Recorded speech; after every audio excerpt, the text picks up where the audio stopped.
So we're sitting here on the ramp at Centennial Airport. We got the engines started up. We're all ready to go. I'm not going to be simulating air traffic control or setting a flight plan or anything like that for this. We're going to just VFR hand fly it all the way down to Pueblo. This is mostly about the engines and what we're using them for. So for taxi here, let's get that taxi light on and go ahead and set our flaps down one notch. So a neat feature of all turboprop engines, or I should say most turboprop engines, but especially the PT6, is the beta range. So with the beta range, by definition, is the range aft of idle here, flight idle, where the movement of the power levers is going to directly control the blade angle of the propeller in a negative direction. So as we move these power levers aft between the flight idle detents here and get into the reverse range, the blade angle is going to continue increasing in negative pitch. Once we get into the reverse range, the negative pitch is going to reach its stops, its maximum negative pitch, and the compressor is actually going to accelerate and the engine is going to start applying power in the negative way. What this is going to let us do is really control our taxi speed. You don't really need to use reversers on the taxiway, but using the beta range to help slow down is going to reduce the wear on the brakes, makes making some turns a little easier. And you hear it all the time. It sounds great when they just kind of slip back past totally flat. Makes a really cool sound. Unfortunately, they don't have a great simulation of that in X-Plane, which is tragedy. But you know, there's worse things, I suppose. We're going to be taking off on the 17s because they're just a short taxi over here off of our left. So I'm going to get off the brakes, and you can see even at idle power, we've got enough juice to kind of get moving forward. And this is in low idle. And this isn't even to say if we'd moved it up in high idle.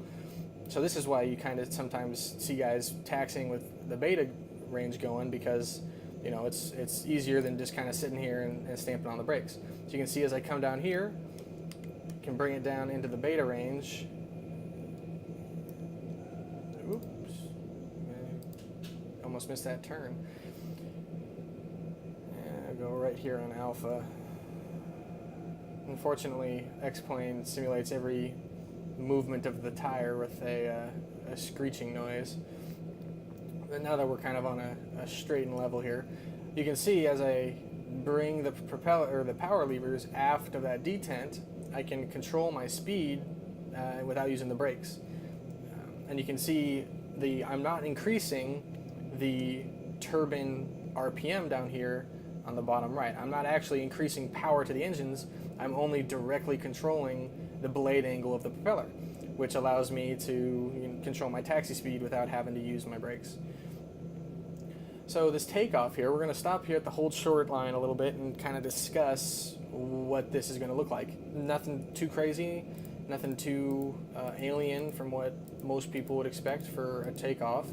Let me bring it back out of beta here as we get ready to go. There we go. Set the brakes.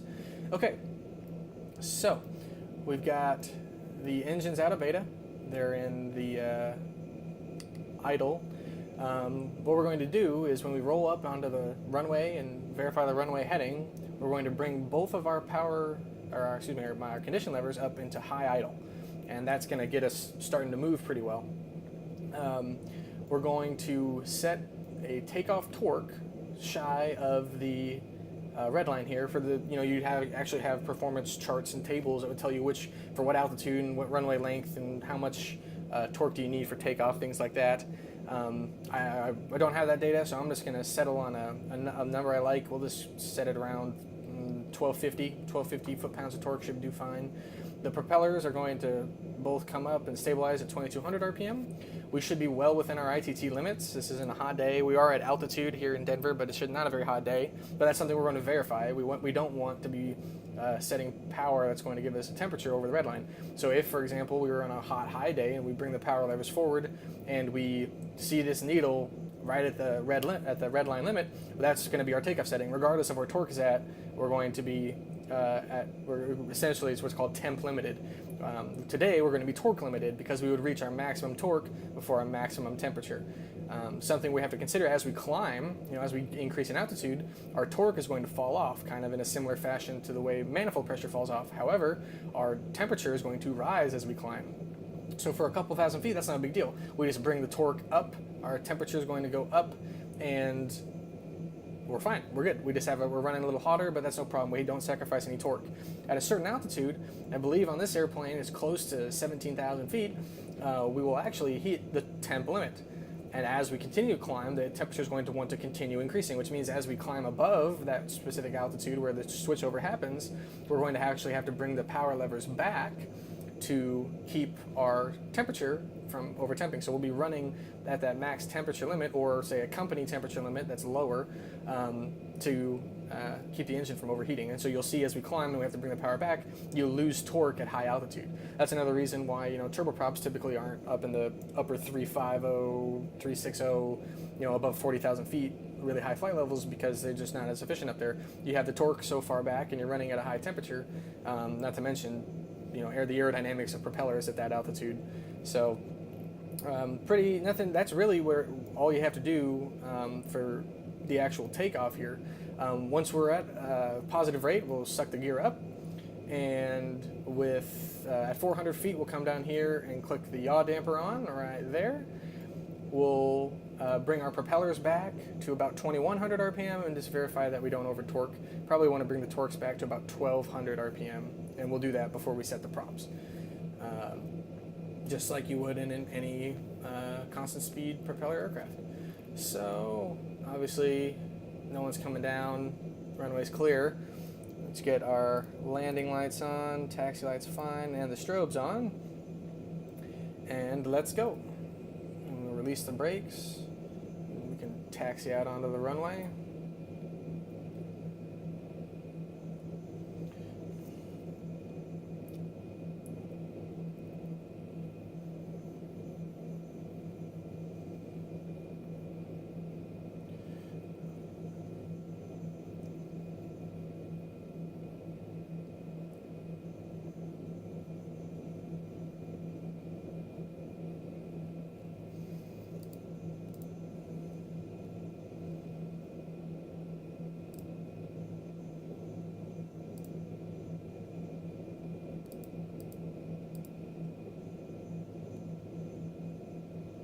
Okay, so now we're lined up. We're looking at about 170 on the heading. We verified it. We're going to bring it into high idle.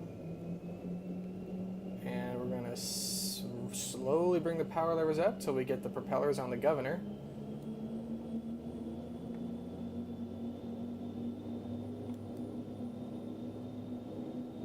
Alright, props are on the governor. Let's set the takeoff torque.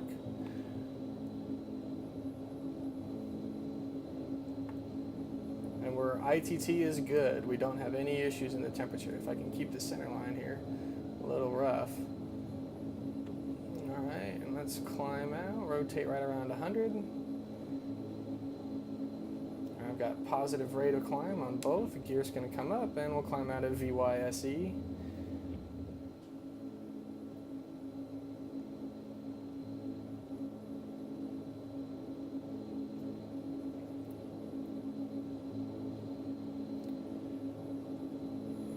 There's 400 feet. The flaps are going to come up. Yaw dampers are going to come on.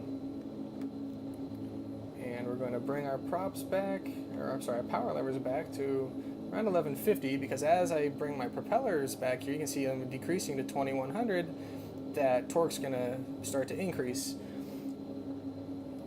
Let me get that speed back a little bit, and now we'd be, giving a handoff probably to Denver departure. But yeah, we're sitting just fine. 2100 RPM. We got about 1200 foot-pounds of torque set for the climb. We're doing 1500 feet per minute. I need to could probably bring it up a little bit. No temperature problems right now. You can see we're at about 98% NG, so we've only got 3% more to go before we'd be limited by the compressor, which might happen here decently quickly. But that's going to take a little while as we climb, and also we're not going very high. We're only going to be going to about 12.5 on this short flight to Pueblo.